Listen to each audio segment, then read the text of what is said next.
series of our lectures. The topic is the sustainable green energy solutions for power generation. The eminent speaker is a well versed proficient personality who possessed 38 years of teaching experience and also a research experience and has guided more than 21 PhD students, 103 MTech students.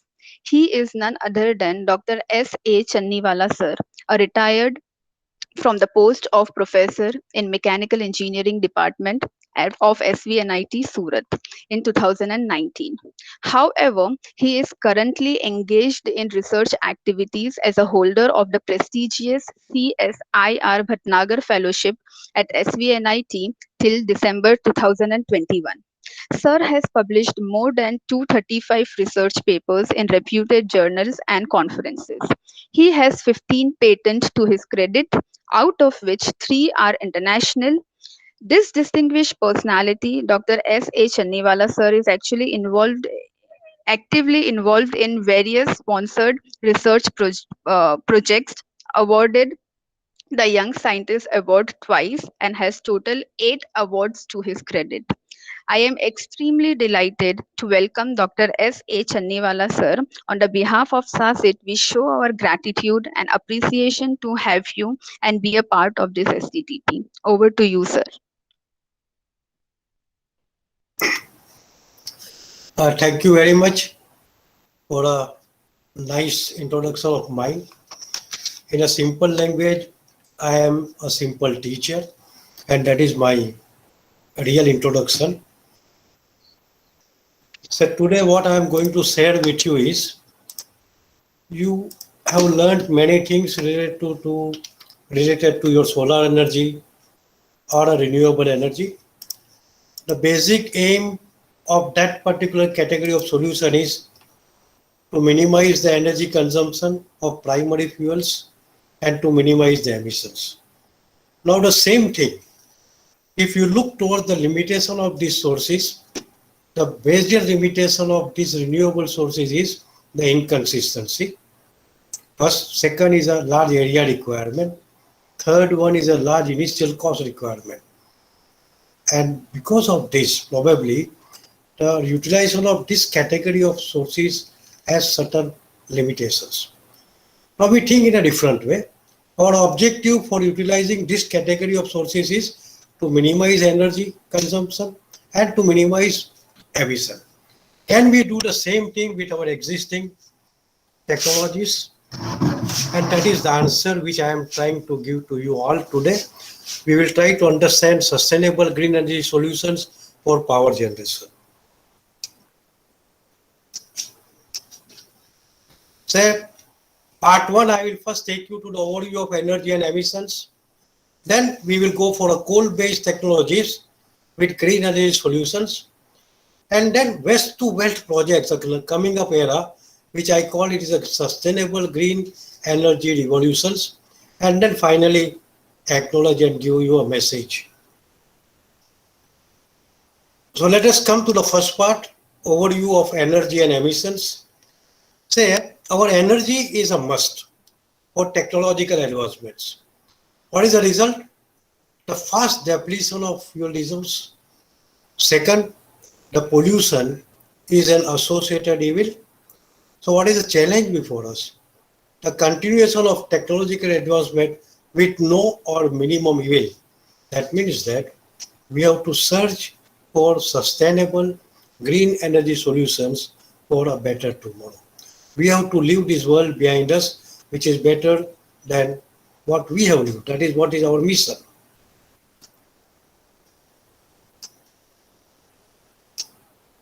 Say, now just go through this global data. The global energy consumption is about 584 exajoules. The coal consumption 158 exajoules. Electricity generation 27,000 terawatt hours. Our luxury ratio, that is a vehicle to people, 1 is to 6.75. That means one vehicle among 6.75 people. We consume on average 75.7 gigajoules. Our CO2 emissions are 34.2 gigatons and our GHG emissions are 47.5 gigatons of CO2 equivalent, which is responsible for our global warming. The below pie chart, if you see here, it is a primary energy consumption share with different fuels. The renewable here across the world is about 5%. If you take electricity, the electricity coming from renewable is about 11%. Come to the India, energy 34.06 exajoules, coal 18.62 exajoules, electricity 1560 terawatt hours. Our luxury index 1:5.63. Per capita 24.9 gigajoules, CO2 2.18 gigatons, and GHG is 3.24 gigatons of CO2 equivalent. Our primary energy consumption, if you look, the 55% of total energy in India comes from coal. The share of renewable is only 4%. Come to the electricity generation, 73% coal is used to produce power. Renewable is 9%. So my focus is on this 73%. How we can minimize this, because major electricity generation is through the use of coal. What is the consequence of high rate of energy consumption? It creates energy crisis. The world petroleum resource may be depleted by the end of this century. The world coal resource may be depleted in next 2 centuries. And this is a 2019 data. Oil will end within 49.9 years. Natural gas will last in 49.8 years, while coal may last in 132 years. This is 2019 predictions. Second one, the consequences of pollution. Moment we consume more energy, we pollute more. So what is consequence? The global warming. 0.02 degrees centigrade per annum in underdeveloped countries, the temperature rise. 0.705 degrees centigrade per annum in developed countries. Now, one alarming report which was submitted by New York University that says that New York will be flooded by sea in 30 to 60 years. Mumbai in 200 to 250 years, and Surat will see sea flood in 250 to 300 years. This is the alarming situation so far as the global warming is concerned. As per WHO, now come to the human health. Environmental pollution is responsible for 8 lakh deaths per annum and 4.8 million lost life years per annum. This is the alarming figure. How much we are losing? 8 lakh deaths per annum because of your environmental pollution. This means that what I conclude from this data is we must search for feasible technological pathways towards sustainable green energy solutions. Your solution green means it should have minimum emission. Sustainable means it should last for a long period. Now further, these solutions which we suggest must be adaptable to existing technologies and not imaginary. We may talk many things, do this, do this, do this. They are all imaginary. Our solution must be adaptable to your existing technologies. So now, second part I will go. That is a coal-based technologies with green energy solutions. I already told you more than 70% electricity comes from coal. So we focus on this aspect. This is your existing power plant. It has got a power boiler. This is a pulverized fuel fired boiler. Your pulverized fuel fired boiler is about maybe a 10-story building where your fuel is fired in a 100 to 200 micron particle size at different levels, which we call it as tires. Create a whirling fireball. From that whirling fireball, heat is transferred to your water walls as well as your pending superheaters, and then you get a series of superheaters in the boiler through which you get a steam. A subcritical boiler, we have got about 150 kg per cm square pressure, 540 degrees centigrade. This steam goes to high pressure stage. After expanding, giving power, it is taken back to reheater. Again, it is reheated to 540, goes to intermediate pressure stage, and from there it goes to LP stage. This is a general schematic. And this is your TS diagram of this particular boiler, this power plant. This is across the globe, 90% of power plant has this category of data. These subcritical boilers. So now we look at the schematic. That is a coal. Then we prepare a coal. That means we pulverize it. It gets to the mills, various mills, and then we pulverize it. Then it is fired in the boiler. So when this boiler, we fire it, it does produce steam, but apart from steam, what we get is there is efficiency issues in the boiler. Because coal is a solid fuel, its combustion may not be 100%. Then there is a higher stack loss because your flue gas will be emitting at higher temperatures, so higher stack loss. It has a much higher content of fly ash. India has about F category of coal, which is about 50% ash. So we have very high ash loading. It has higher CO2 emissions responsible for global warming. It has a higher particulate emissions. If you look to the Ukai surrounding area, almost all trees will be loaded with white ash. It has a higher tube temperatures because of a fouling of tubes. And because of higher tube temperatures and the particles, there is a higher erosion rate of tube, which reduces the availability and life of boiler because of the tube erosion problems. So this is my conventional boiler. Now, our target is to maximize the efficiency and minimize the emission. So let us look at this simple formula, output by input. Eta B is m dot s, hs minus hfw, that by m dot f into GCV. So if I want to increase boiler efficiency, my first target is how I can increase m dot s, steam generation, from the same surface area. Second, I have to decrease my m dot f if I want to increase efficiency. How I can decrease it? I should think for supercritical, where your latent heat of evaporation tends to 0. So that is second part. Third part, what I can think is, I can simultaneously increase m dot s and decrease m dot f. This is my mathematics says. In practice, how can I achieve this? So let us look into slightly different way.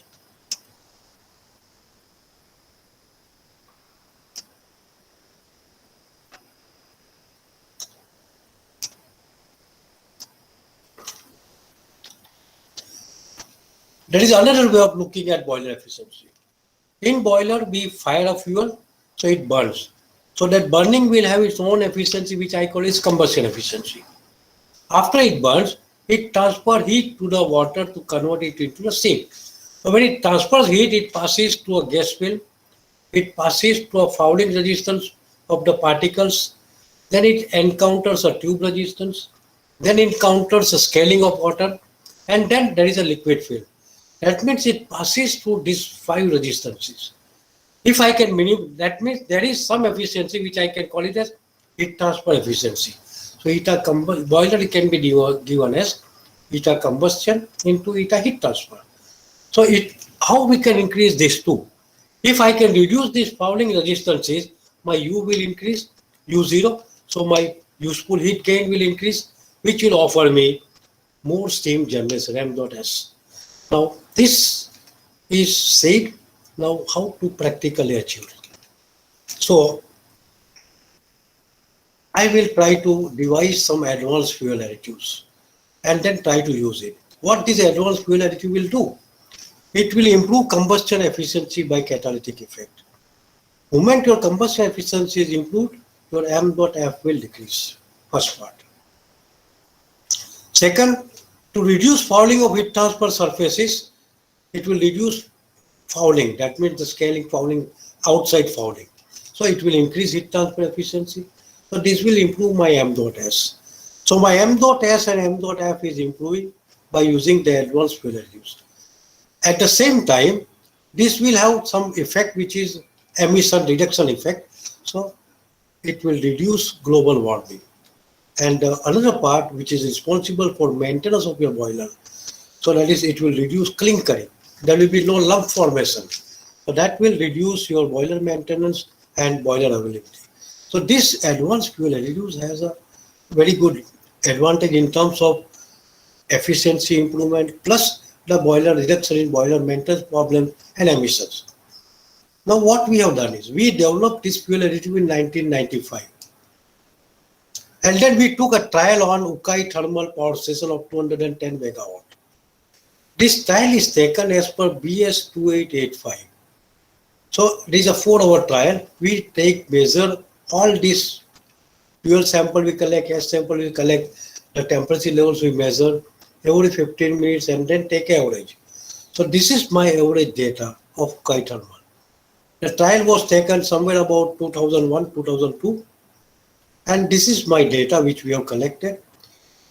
That we suggested this is a boiler.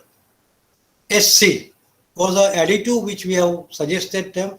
We designed and suggested them. This is a layout of boiler. There is a furnace. These are the series of supporters, radiant and convections. On this side, there are economizer banks and the air pressure bank. This is a complete layout of GEB Ukai, the Unit 5 boiler. What we suggested was we suggested SC, that is Ultreat. This technology was transferred to Ultreat Chemicals, and we have given a name as 95SC. S and C is my name. 95 it was developed and technology was transferred. So what advantage we got at Ukai? What was the dosage level? Only 20 gram per ton, 20 ppm. Auxiliary power consumption came down by 2%. Boiler efficiency, relative efficiency improvement was 3.19%. The generation efficiency was improved by 2.5%, and the overall plant efficiency improved by 2.65%. Now here I will stress one point. The overall plant efficiency is 36.59%. It is higher than international levels. As per MIT study, the efficiency levels of subcritical boiler is about 34%. Ukai being more than 40 years old plant, we are still maintaining such a beautiful efficiency, and that too with great.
Wait for a minute because of maybe there is a network issue.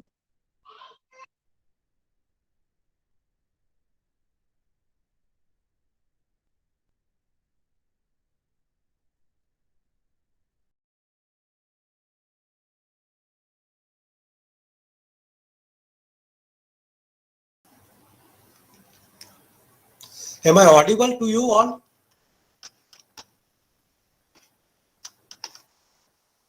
Yes, sir. No, my presentation is true. Yes, sir. Okay, because there were some problems here in internet. અમારે એક sine કરવાની છે.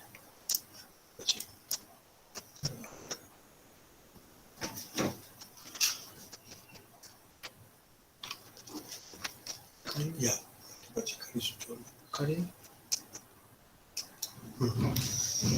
So they were facing severe problems in clinkering in furnace zone, heavy fouling in destruction zone, and excess SO2 due to ash. So we developed another additive which we call it 95SCA, and the dosage was 40 grams per ton.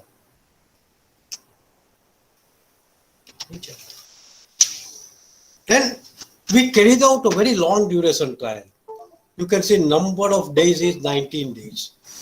About 12 days we took a trial without chemical, and rest of the day we added the chemical and we took a trial. Because the boiler response, these are very large boilers, is quite sluggish. So we selected a long-term trial. And see here, catalytic effect. There is a reduction in unburned carbon from 43% to about 30, maybe 36%. But that is because of catalytic effect. Second, there is a total spray we add to our superheaters. So the spray water consumption without chemical was about 27 tons, while with chemical it has come down to about 17 tons. That means because of this good combustion, the heat transfer also improves, and you can visualize the catalytic effect. Then anti-fouling. Anti-fouling means your layer of soot which is sticking on your tube, how much to the what extent it has been reduced. How we can judge it? We can judge it through a temperature of superheater steam. So without chemical, it was about 467. With chemical, it came up to 475 degrees centigrade. That means the improvement in temperature means that resistance has decreased. A very fundamental aspect. Similarly, second fundamental aspect is if the resistance decreases, system resistance, then your power required for suction in the through the fans to the exhaust should reduce. So here is the see what you are happening. Our ampere load was 233 amperes without chemical. With use of this chemical, it has come down to about 207 amperes. That means there is substantial reduction in 10 ampere load. That means the system resistance has decreased. That means there is an anti-fouling effect visible in the system. Then this is SO2. More than 920 were the ppm were the SO2 without any chemical. With chemical, it came down to about 480. A sizable reduction in SO2 emissions. If I summarize it, the auxiliary power consumption is improved by 3.21%, boiler efficiency 2.74%, generation efficiency 2.51%. Here look at the figures. With F grade steam coal, the figure was more than 36%. Here it is 25%. Because lignite is an inferior quality fuel. So SO2 reduction 23.78 and SPM reduction 30.92%. And what is the fuel saving? 13,800 tons per year is a sizable saving at Panandro Thermal Power Plant, lignite base. Our observations are there is a longer boiler availability, because that additive is being used till today, it's continuous. There is a reduction in downtime, maintenance has reduced. Oil consumption is reduced because if the boiler is under maintenance, you have to refire with oil. Because refiring is reduced, so oil consumption is reduced. There is a boiler outage is reduced because of the reduction in clinker formation. And there is a more MWH generation due to reduction in fouling and cleaning time. This is what is the observations over a period of more than 20 years. Then next stage. So this is one part was advanced fuel additives with existing technology. Second part is now. You know the basics of thermodynamics, that if you want to convert water into the steam, there are three components. There is sensible, there is a latent, and there is a superheat. The latent heat component is maximum. If we can gradually keep on reducing this latent heat component, probably you get a higher temperature rise with the same fuel consumption. That means now we are introducing concept of supercritical and ultra supercritical boilers. Your critical point of water is 22.1 megapascal and 374.1 degree. Now MIT has carried out a study that is the future of coal in 2007, and these are data of MIT. What they say? Subcritical, the pressure is 16.5 megapascal, temperature 538 degrees centigrade, and the efficiency rating is 32 to 38%, and average is 34.3%. Mind well, our UKAI is 36. We are above the world average. The supercritical is 27 megapascals, maximum 593, rating 37 to 42%, and average is 38.5%.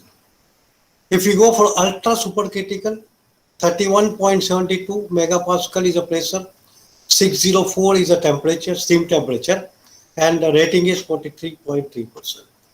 And our current research goal is 36.5 megapascals, temperature 704. And this temperature is governed by metallurgical limits. We have come out with super alloys which can sustain a temperature up to 704, and the efficiency level here is more than 50%. Now this is your basic thermodynamic TS diagram, and these are actual TS diagram taken from, we have plotted, the Taha has plotted this diagram from Kinan. Kinan is the most standard steam table. One of the best steam table on which I believe is better than ASME steam table is Kinan. Say here, subcritical 16.5, 34.3%. Your super 27 critical 27.27 megapascal, 593 degree, 38.5. Ultra super 31.72, 604, and this is 43.3. And this is your current research goal, 704, 36 megapascal.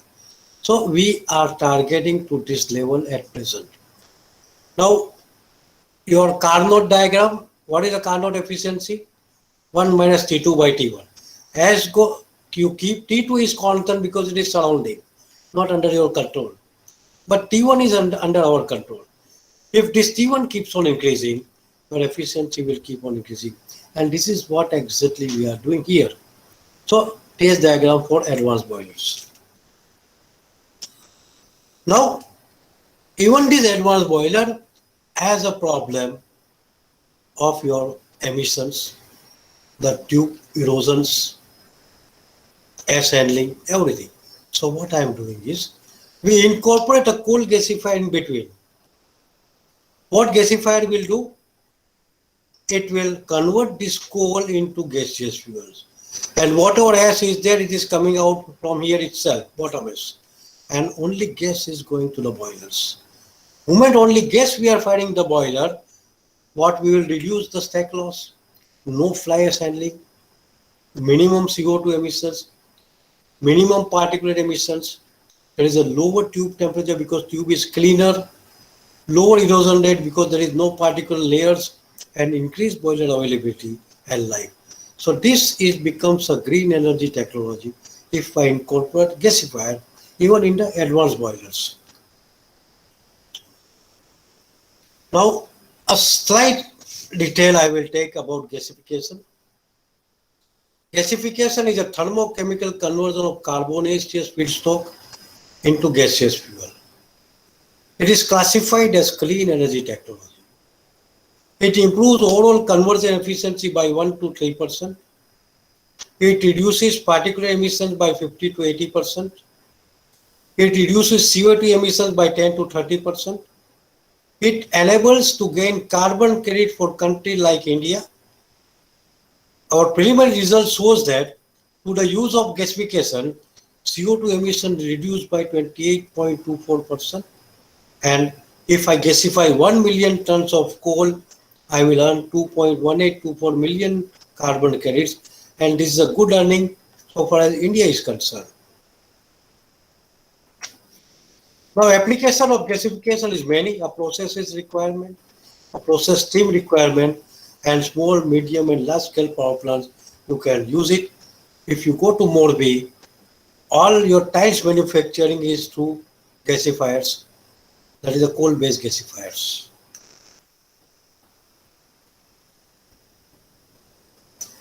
Now, what is gasification? It covers the conversion of any carbonaceous fuel to a gaseous product with a usable heating value. That means it converts the entire known as fraction of the feed to gas. Schematically, I am feeding some biomass, I am feeding a partial air, and then producing this, converting this solid into the gas. This gas is producer gas. It has CO, methane, H2, CO2, H2, nitrogen. This can be used for power generation. At the bottom, some minor char and S is that this char can be separated and used as activated char. So nothing goes as a waste when you go for gasification. A more insight. It passes through the four processes. The moment you feed your feedstock, first it gets dry, 100 to 150 degrees centigrade. Then it is disintegrated, that is pyrolyzed in three products: water vapor, there is a tar, and there is a char at 200 to 500 degrees centigrade. Then we supply partial air, so it undergoes the oxidation. So we produce a hot reactive charcoal, H2 and a cracked tar. This enters into the reduction.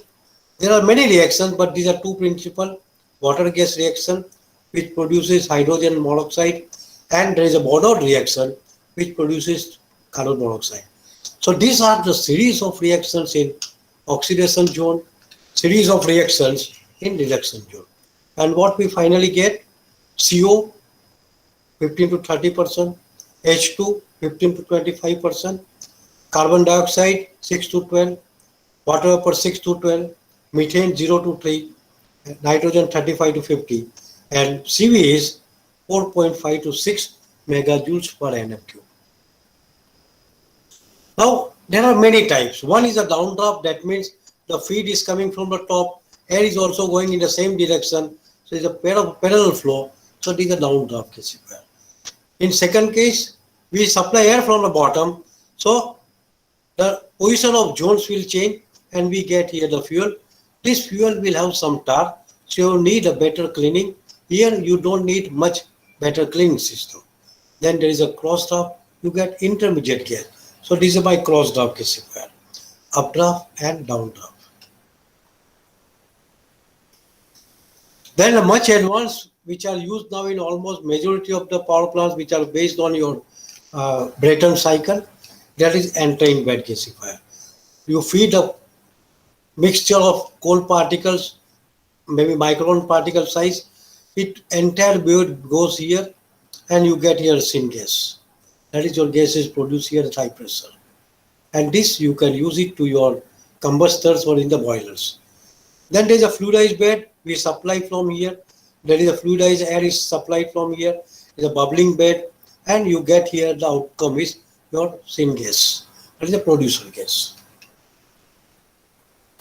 This is a circulating fluidized bed gasifier, a more advanced technology where your feeding is done from here and it goes here, comes to cyclone, it is getting circulated, and at the top you get a hot product gas. And this is the final technology. Whenever you want to deal with industrial hazardous waste or MSW waste, you can use this plasma gasification. Plasma will do two things: all the inerts it will melt, and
Wait for 5 minutes because of there is a internet issue.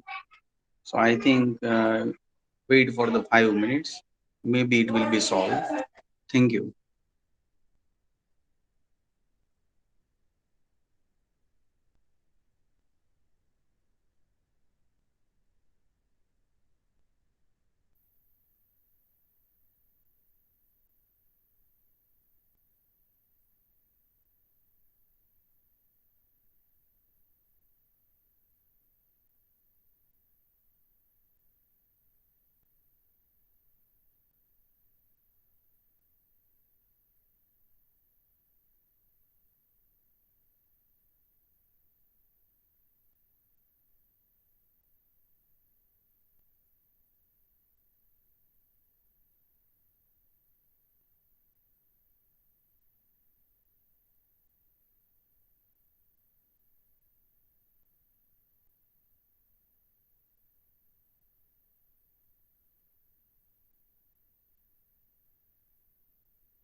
I am starting again. Sorry for the interruption. Sec- hello. Yes, sir. Yes, sir. Yeah. I think earlier slide probably was uh, some slide probably you might have missed it, correct? But anyway, I'm starting from again. So during my PhD at IIT Bombay, we faced many problems in gasification. So I wanted to find out the solution. So what we conceptually first decided was there is a problem of tar. So capture this tar in wet ESP, you vaporize or crack in the kiln, and then refire this in oxidation zone of gasifier. That was a solution which I thought.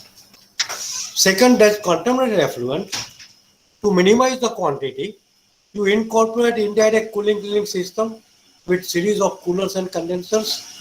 Then evaporate this even little contaminated effluent and then refire back in the reduction zone. The third part, there is a gas leakage. Incorporate water seal at appropriate places so there is no leakage. And then incorporate a SCADA, the most advanced, you can say, the instrumentation scheme, so that you monitor every parameter to the computer itself. This was a concept which I thought. Then, in order that whether this concept will work or not, we first carried out a mathematical modeling. So this is my data of coal which is being used at Morbi. That is a tar which I collected personally from the gasifier of Morbi and analyzed it. And this data we used in our model. There is a stoichiometry. First is your original coal. There is a moisture in original coal. There is S in original coal. Then there is a tar. There is a tar. There is a effluent, and this is a partial air. And these are the products of the gasification. This is stoichiometry. How model is formulated? It forms basically a mass balance, energy balance, and chemical equilibrium reactions. So first is stoichiometry you have to assume. Second is the constituent balance, total carbon, total hydrogen, total oxygen, total nitrogen, total S on fuel side must match with the product side. And is an energy balance, total energy at the input must be total energy at the output. And then equilibrium reactions.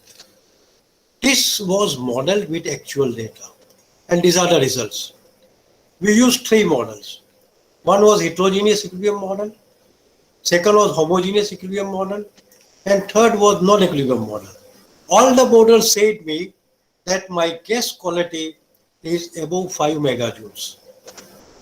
Efficiency is somewhere about 80%. That means my concept of refiring will work theoretically. After ensuring these theoretical results, I conceptualized entire system. To minimize your particle emission, we designed a dual hopper system. This is my gasifier. From here, the gas comes to the first primary settler, then goes to the tar catcher where tar is captured, then it goes to the series of condensers where the effluent is captured, and this tar and effluent is taken to this tar reformer where we reform it into the gas. This reformed gas is going back and we refire here. And the most clean gas is taken to the your ceramic industry. Some gas I take it here for refiring back into the tar reformer. So this is the entire system which we conceptually designed. Then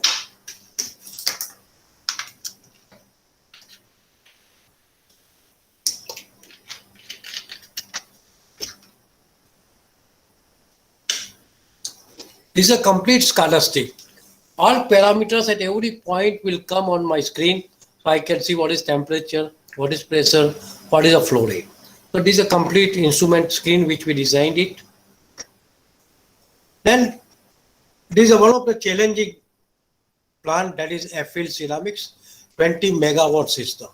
It is not a laboratory scale, not a pilot, it is a full scale gasifier. What was the challenge here was that this plant is a vitrified tiles manufacturing plant. When you go for vitrified, it requires a 1200 degrees centigrade. And to achieve this 1200 with a good producer gas is very challenging. So we accepted this challenge. That we will give a gasifier which will give the gas which will maintain your temperature of 1200 degrees centigrade in the plant. And mind well, this is the hall you can see here. There is a gasifier, there is a primary settler, there is a tar cracker, there are a series of condensers, and there is a final settling chamber. And then at the end there is a chilling plant to condense even the smallest amount of water which is available in the final gas. This plant is running even today consistently. These are some other views of the plant.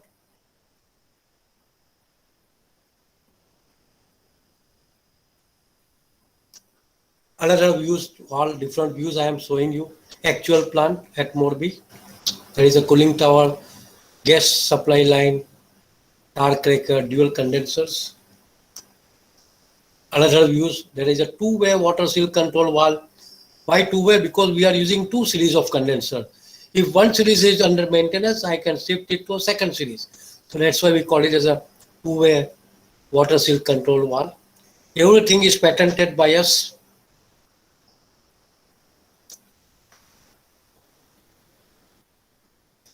We did not stop here. We took the performance trials consistent of this particular system, a 6 megawatt small system, 6 megawatt. Because theoretically one result, actually we took a 72 hours performance trials on a 6 megawatt unit at Morbi. This is the gas quality which we obtained. You can see here very close to whatever theoretically we have predicted. Efficiency is 75.7%. Theoretically it was 80%. But we are happy. The results are quite consistent. Then this is a complete mass balance. What is input? What is output? This is a complete energy balance. How much is the energy flow? In which stream energy is going out? That is perfectly a theoretical study, a perfect, you can say, scientific study we carried out on actual gasifiers. This ambient air quality, we measured there, whether we meet that norms or not. We are meeting all the norms of ambient air quality at that plant. Because our plant, whatever we have designed, our aim was to minimize emission and maximize the outcome, that is efficiency. So these are the results. Our efficiency 75.45, HHV is 55, LHV is 98.3. Emissions are all within prescribed norms. Volatile organic solid negligible. PM 2.5 and PM 10 is higher side because entire Morbi is dusted, more than 400 ceramic industry. So air quality in terms of the particle is always poor. then there is no discharge of tar, effluent gas leakage. And 1 million ton of coal gasified can reduce 2.1824 million tons of CO2 emission. That means that much reduction in global warming, and we can earn 2.1824 million carbon credits. This is a patent. We have applied, we have received a patent on the zero tar and effluent discharge gasification system. Subhash Bhai is the owner and myself. This is what we received in 2019. We applied in 2013. And here, C is my guide. We developed an experimental research facility at the Guru Krupa MacTech Morbi. Why we developed this experimental facility? We developed a training center for operators because this is an advanced system. We need to train operators of Morbi. So we developed this facility. It is a 0.5 megawatts. My guide, madam, he is a MNRE secretary. He is a Professor Sethi from IIT Bombay. Myself, Subhash Bhai is a owner of this company. Raju is a CEO of this company, a person who is responsible for all high level of instrumentation. And you can see Professor Saraswat.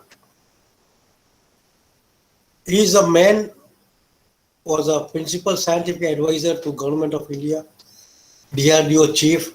Today he is a member NITI Aayog. He was so happy to see this category of gasifiers that he told me, Chandiwala ji, I will come to visit your plant. And we invited him. He came, he is with us.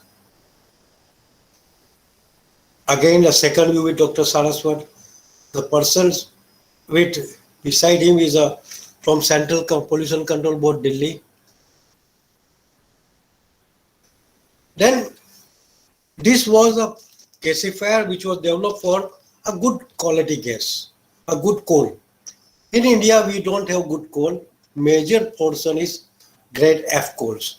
Grade F coal has got about 40 to 55% S. Saraswat Saab told me that if we can gasify this, then probably the utility of gasifier in power sector will improve. So that challenge was accepted again. We try to develop the gasifier to gasify high S content coal, or I can say low rank fuels. So this is a data. High F grade means high particulate emissions, good greenhouse gas effect. The solution is to go for a clean coal technologies, and we decided to go for gasification of low rank high S content coal. Again, believe me, I always advise you, all people who are in the academics, always go mathematically and scientifically. Don't think that in practice and theory they are different. They go in hand to hand. So what I did was, we took this coal 45.94% S. We theoretically model it. And you can see that at this equivalence ratio, we are getting a gas quality about 4,300 kilojoule, which can be burnt. So this was theoretical study. After ensuring that, yes, I can gasify this category of coal with a flame which is flammable, with a gas which is flammable, we went for design. What we designed was a hybrid gasifier. It is a partially fluidized bed come updraft type. Why we use partially? Because it has a highest content. The coal particle has to be fully surrounded with air. So we partially fluidize it, and then this is a design you can see. There is a large S cell because S content is very large. And my supply of air is from bottom, so that this can go from here also and from here also. I can utilize the preheat of the S so that my efficiency level will improve. So this is the schematic of gasifier. A dual hopper feeding system, there is a jacket, there is a cell, and this is a reactor. So this was designed conceptually first, fabricated, and these are the, you can see here, this is a full-fledged gasifier. This is the highest content code. This configuration is different than what I showed you earlier. This is in the same group of premises. At the back side, you can see the conventional gasifier. Here is a highest content gasifier. Second view here. And this is a flame quality. You can see here, we could achieve the good quality flame with this gasifier. And this is the performance trials which we have taken. Our average CV was 4,500 kilojoule per Nm cube. And average generation was 29.8 Nm cube per hour. It was designed for 50 Nm cube per hour, so we are getting this much. We have operated at this particular load. So now what will be my next generation power plant, which will have efficiency of 50 to 55%. Emissions will be minimum particulates, CO, SO2 and NOx. So this is my next generation. There is a coal, there is a gasifier, there is a super oblique ultra critical boiler, there is a multi-stage high pressure turbine, and there is a generator. This is my next generation power plant, which can give me minimum emissions and maximum efficiency, 50 to 55%. So my conclusion of part 2 will be, if you have a conventional power plant, you go for energy audit, so you know what is the efficiency levels. Adopt suitable water treatment so as to minimize the water side scaling. This will improve your heat transfer efficiency. Keep heat transfer surfaces clean, and you use optimum frequency of soot blowers to clean the tubes. Use correct mill settings. Now this is a certain practical aspect. Your mill has to be correctly set so that you get a consistent particle size.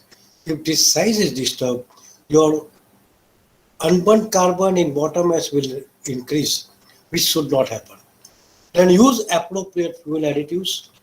This will help in catalytic combustion, minimize fouling and clinkering, and reduce emissions, and thus help in energy and emission management, along with offering longer availability of boiler. So think for gasification. It is a versatile green energy technology and may be adopted to meet process heat steam requirement, small, medium and mega power plants.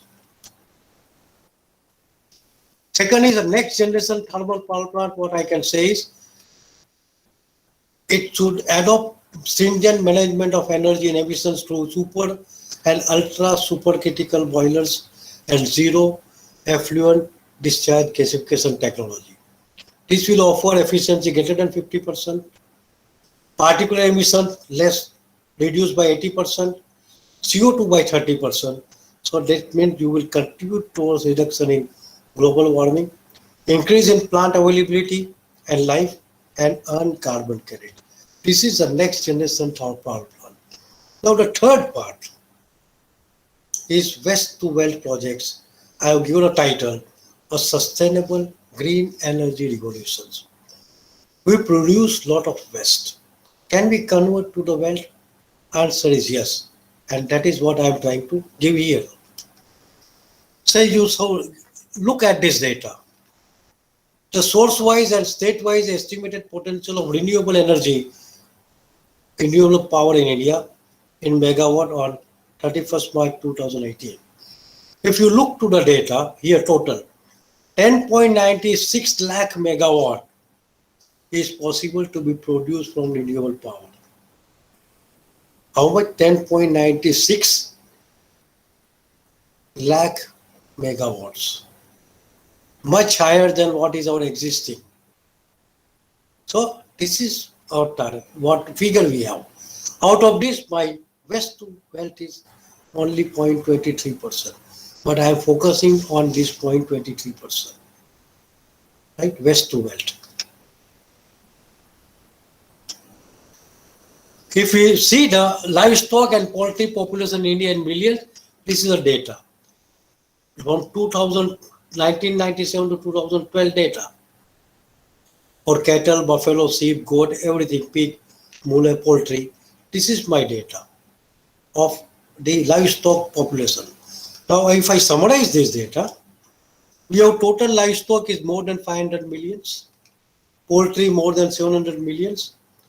Estimated manure generation from this livestock is and poultry is more than 5,000 million kg per day. And if I want to produce the biogas from anaerobic digestion, the potential is greater than 150 million meter cube per day. And if I produce electricity from this biogas, the potential is greater than 6 million kilowatt. This is a motivating parameter for us, 6 million kilowatt. So first thing, we have various category of waste. Sewage, if you look to the cities like Surat, is the major organic waste available with us. Can we think of producing power from sewage? The answer is yes. You take a sewage to the biogas plant, produce biogas, from the biogas you produce power, or you produce directly methanol, or you bottle it in a bottle, CBG. And whatever slurry you get, you enrich it, use it as a fertilizer, and make a cake as an energy source. So there is a total utilization of sewage. In a way, I can say it is zero discharge technology again. The first plant of the country was developed by us in 2002. I am using our first of kinds in country. It was implemented in Anjana sewage treatment plant of Surat Municipal Corporation, 0.5 megawatt capacity. It generates power from this sewage. This is a schematic. There are 3 digesters. We are cleaning this gas. It goes to the storage system, and from there it goes to the 0.5 megawatt Huascar engine. This engine we had gone to Spain, tested it and brought it from there. A very good company who manufactures the biogas fired engines. So this is a total schematic. These are the few components of Anjana sewage treatment plant. Is engine, feeding blower, suction blower, scrubbing system, gas holder, and there is a flare stack. In case engine is under maintenance, this gas needs to be flared, so we must have a flare stack. And this is a data. You can see the data is very, very lucrative. 2002 Anjana, it works till today, 2021. Anjana produces 19.46 lakh kWh per year. After Anjana, SMC has gone for more than 6 plants. I am a technical advisor to SMC, and you can see each plant is producing sizable amount of power. And they become independent in terms of power requirement of the sewage treatment plant. The entire energy which is required to treat the sewage is met through the engine which is run by this sewage gas. That is a beauty. This was developed in 2002. Then next was, we have a lot of vegetable waste. Our APMC produces more than 35 tons per day as waste. So the same thing we can take a vegetable waste, go to the biogas plant, digesters, produce biogas. This biogas either can produce power, or you can convert to liquid fuel methanol to catalytic route, or you can bottle it. That is a syngas bottles. The waste is coming as a slurry, as a fertilizer, and the cake as an energy source. Again, you can go for complete zero discharge system. So this project was undertaken in 2015 by us. The waste is 35 tons per day, and biogas generation potential is 5,000 meter cube per day. We designed, so every plant is different in terms of internal configuration. When there is a vegetable waste, it is different. When there is a gobar, it is different. When there is a paddy, it is different. So this is a vegetable waste. When it is a sewage, it is different. So every has a different technology. So this is my 3 digesters. These are details of the digesters. And this is the photographic view. There are 3 digesters. There is a feeding system. There is a ghost storage balloon. And this is a purification system. And we are using here a CBG, that is a compressed biogas we produce at APMC Surat. A Swamiji of ISKCON visited. They wanted to establish a similar plant based on their food waste at ISKCON temple. So this is the entire plant where we produce compressed biogas. In Anjana, we produce electricity. Then A more recent project in 2017 we took, that was at Dungra, 2200 kg per day bio-CNG project.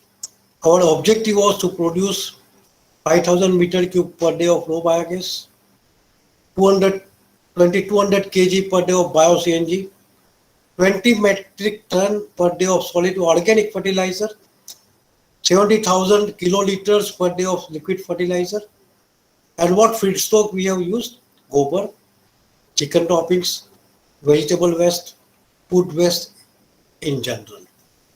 Now, believe me, if you want to run such a mega plant, you need to ensure input, you need to ensure your output sell. So this is what we have done it. We have signed an MOU with IOCL to purchase the gas. We have signed an MOU with Rabari, who will consistently supply us a gobar. Our specific requirement is 3,200 metric ton per year, million tons per year, and 13,200 metric tons per year is animal waste, metric tons only. This is a plant layout. There are 3 digesters, 1 storage, and there is our purification system here. Again, a different category of digester you can see here. These are the few views. This is our entrance. There is an office building. There is a laboratory. There is a control panel, a SCADA room. Laboratory is a heart where we optimize the feed. There is an experimental digester here. After optimizing the feed, only we take a feeding to the main system. This is the intake feeding system. Everything, again, I will say, is a patented design by me. It is a multi-screen feeding.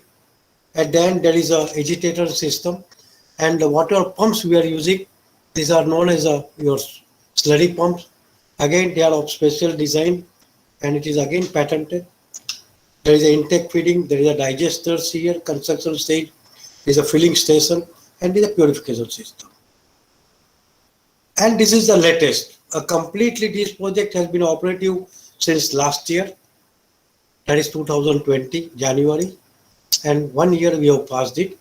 There are 2 digesters, third is under, we have not constructed because of economic crisis. There is a storage balloon here. There is my laboratory. There is a feeding system. This is my office building. And this is my gas purification system. So this is the entire plant. You can see the location, beautiful green area. This is land belongs to a diamond industrialist. They came to me that, sir, we want to do something for the society.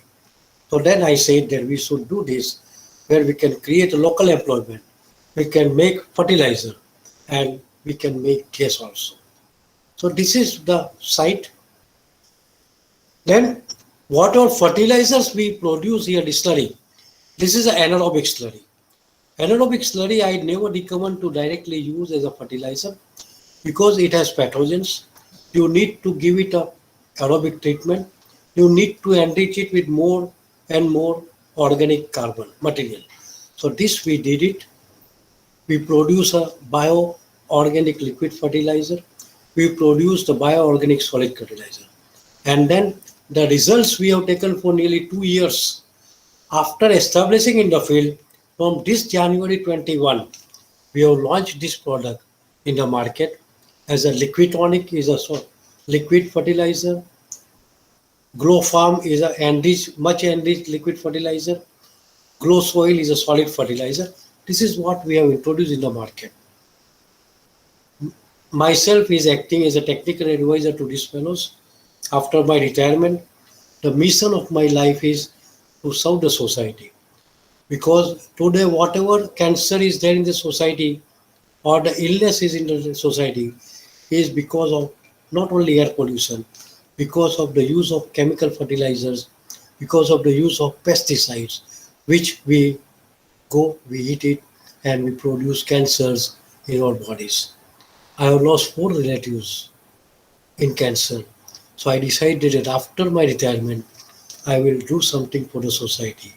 And that something was to develop this bio-organic fertilizer. These are the testimonials. Mr. Raju from Nasik. What he says, Sir, it is an exciting moment to share with you that my daughter just added 10 to 20 milliliters of your agri product in one bucket of water and poured that water to all plants in my house, in which a miracle occurred. That a flower pot bearing a bell and people plant not watered for more than 2 months and were in complete dry state was covered with full greenery within 4 to 5 days. A miracle happened. Hats off to you, sir. This is the real certificate to my efforts.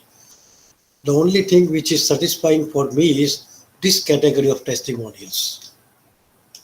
Second, Dhananjay is a senior agriculture officer in Maharashtra. What he writes: this miracle happened after use of our Glow Green liquid tonic. Crop of Kari Patta was totally dry but got green in 3 to 4 days. New shoots occur.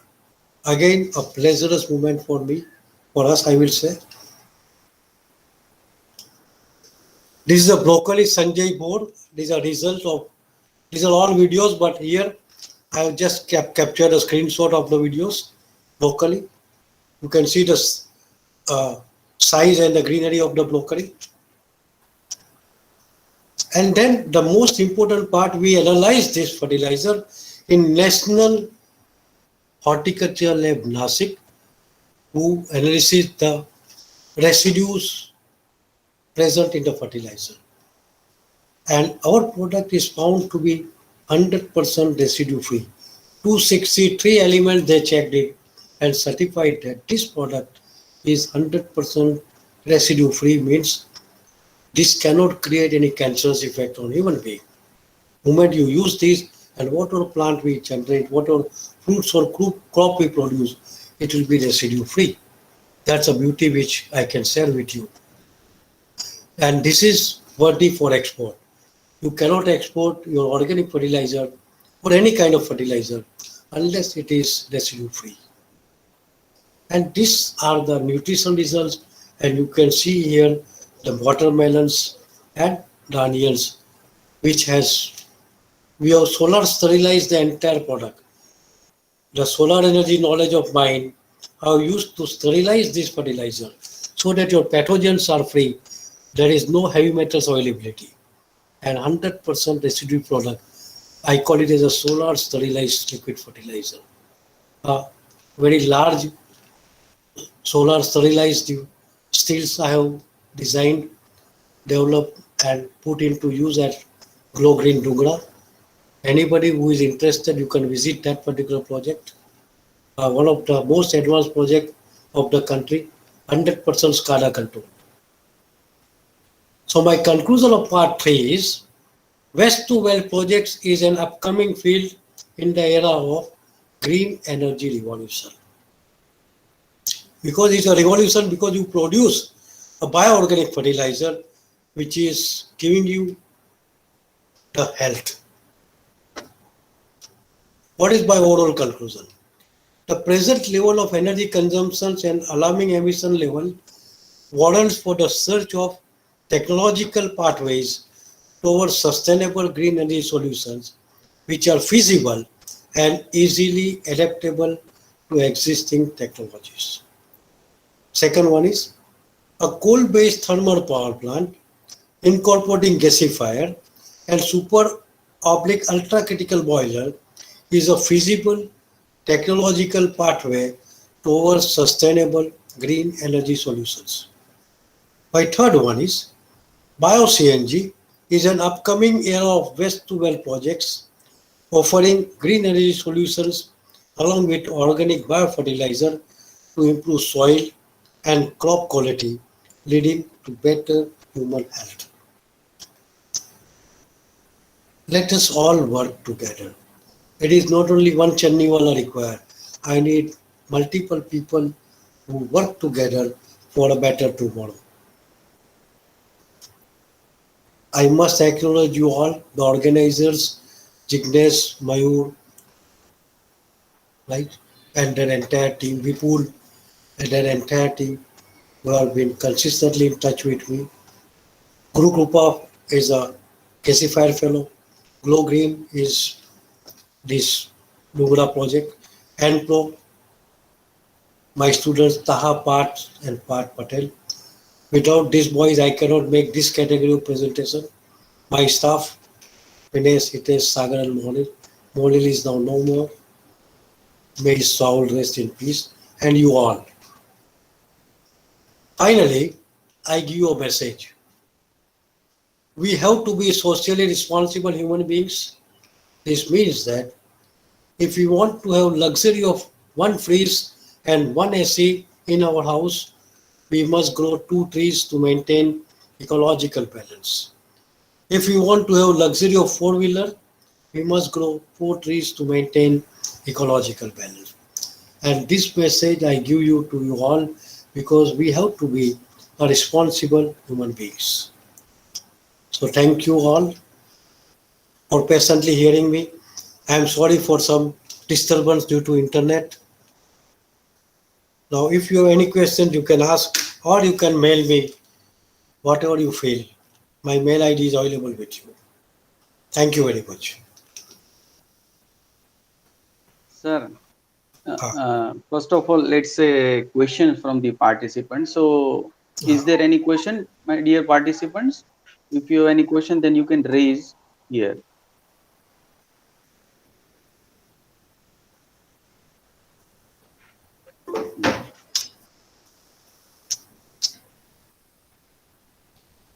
Yeah, so sir, I think there will be no any question. But sir, some of the participants have raised one demand that if it is possible to share your PPT, then it will be beneficial for the participants to refer in the future.